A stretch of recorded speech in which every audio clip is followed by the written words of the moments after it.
Dans l'accompagnement des immigrants au Canada, je me rends compte que plusieurs projets d'immigration ne sont rien d'autre que du gâchis. Si tu me découvres dans cette vidéo, je suis Adjovi Amouzou, entrepreneur et investisseuse immobilier.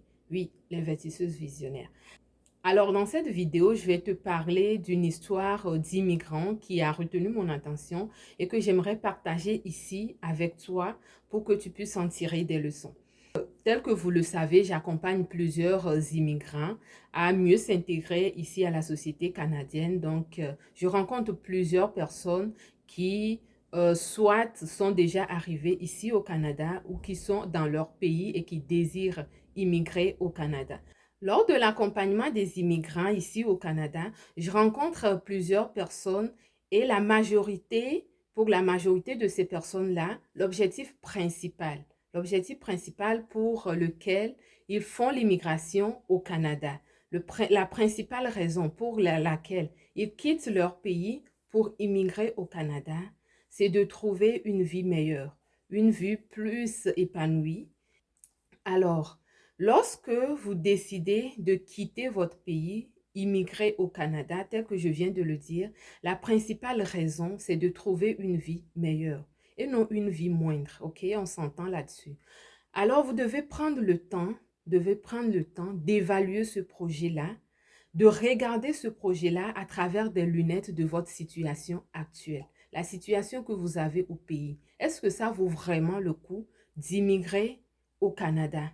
Il faut déjà anticiper les choses. C'est pour ça que c'est important. Lorsque, au départ, vous avez le projet d'immigrer au Canada, vous devez prendre une consultation pour qu'on regarde le projet avec vous. C'est très important. Je regarde les gens qui courent après le visa, des gens qui courent après le processus d'immigration. Ok, tu veux immigrer au Canada, c'est bien peut-être pour toi, dans ta situation, c'est peut-être bien pour toi. Mais la première chose que tu dois faire, c'est de l'évaluer. Évaluer ce projet-là, si ça correspond bien à toi ou non. Vous savez, lorsque vous êtes entrepreneur, les idées naissent. Des idées naissent dans votre tête, ok? Donc, vous avez plusieurs idées. Il y en a qui vont devenir une entreprise et il y en a qui ne le deviendront pas.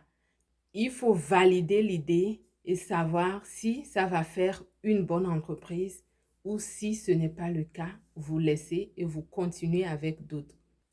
Vous savez, dans la vie, on dit que les 5 doigts de la main ne sont pas pareils. Vous voyez là, les 5 doigts de la main ne sont pas pareils.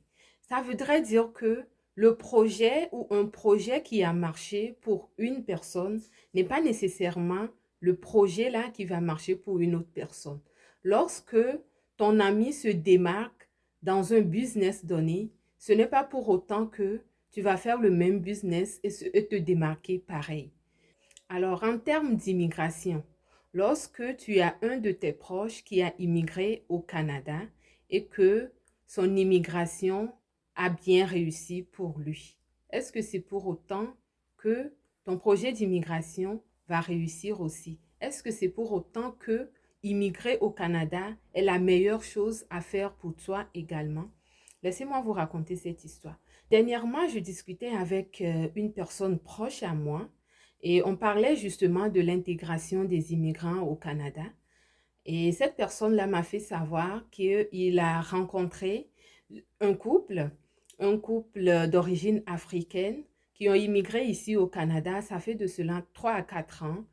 Ces personnes au pays, les deux, le monsieur comme la madame, étaient des docteurs. Donc, monsieur est docteur en médecine, madame est également docteur en médecine et ils ont décidé d'immigrer au Canada. Une fois arrivés au Canada, après 5 ans, après 4 ans ou 5 ans, ces deux personnes-là font le métier de préposé aux bénéficiaires. Lorsque je prends la pyramide de Maslow, c'est classé à 5 niveaux, ok? Le plus bas niveau, c'est une personne qui recherche la sécurité alimentaire. Donc, la personne a des difficultés à manger, disons comme ça.